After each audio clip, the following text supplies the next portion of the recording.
تونكتو تونس الحدث.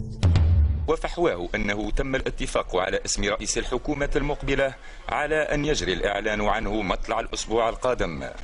تابع رئيس الجمهورية المؤقت محمد المنصف المرزوقي: نحن لا نحتمل صيفا جديدا دون حكومة مستقرة ودون تهدئة وطنية وبرنامج، وأكد ضرورة إجراء الانتخابات المقبلة قبل صيف 14 و2000.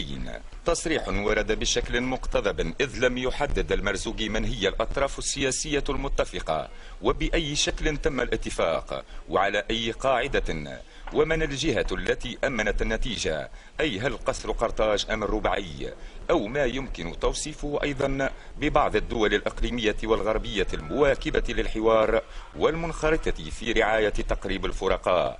تلقى السياسيون التصريح بشكل مفاجئ لما تضمنه مع الأخذ بمحاذير الاحتراز والتحري. إذا كانوا قال هو اتفق ما الحوار يولي ما عادش عندنا زايد يولي.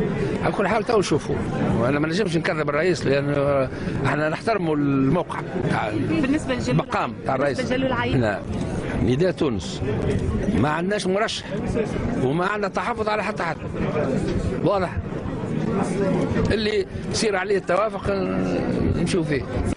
فيما يتعلق بالمسار الحكومي إلى حد الآن لم نتوافق على رئيس حكومة، ولكن هنالك حوارات ولقاءات ثنائية ومتعددة الأطراف. نحن نجري اتصالات كثيرة والرباعية كذلك، والأحزاب كلها في نشاط وحيوية في معناها اتصالات في هذا الجانب. وفيما يتعلق بالمسار الانتخابي هنالك مشكلة الهيئة العليا المستقلة، الطعون التي قدمت وقرارات المحكمة الإدارية، وهذه إشكالية يعني تطرح إشكالية متعددة الأبعاد. يعني لدى الجبهة الشعبية فإن لا علم لها إطلاقا بما أدلى به رئيس الجمهورية المؤقت، واعتبرت مضمون تصريحه لا أساس له في الواقع نظرا للعطالة الواضحة في سير الحوار. التصريحات هذه ما هيش مؤسسة على حاجة ملموسة، بالعكس الحوار الوطني مازال معطل وحقيقة معطل. وشفنا الرباعي في الأيام الأخيرة ما عندوش حاجة جديدة، وأكثر من هكا وقت نسمعوا التصريحات نتاع رئيس حركة النهضة في الجزائر نفهموا أنه ما ثماش حاجة جديدة. تصريحات مازال يتحدث فيها على أن الحكومة ماهيش تستقيل إلا ما يكمل الدستور ولا ما يوفى المسار منها التأسيسي.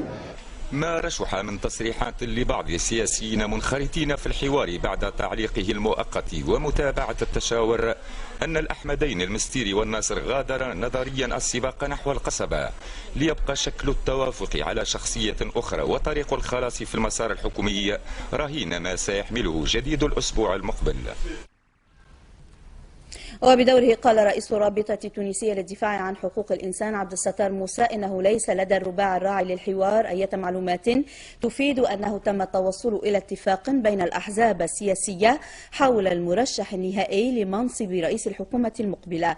وأضاف موسى في تصريح لوكالة تونس إفريقيا للأنباء أن الرباعي لم يتلقى إلى حد الآن أي إجابات رسمية في هذا الشأن، مذكرا بأن الأطراف الراعية للحوار كانت أعطت مهلة للأحزاب السياسية تنتهي الاثنين المقبل لتقديم مرشحهم لهذا المنصب، مؤكدا أن الرباعي هو الجهة الوحيدة المخولة للإعلان عن اسم رئيس الحكومة المقبل بصفاته الراعي للحوار الوطني. تونكتو تونس الحدث.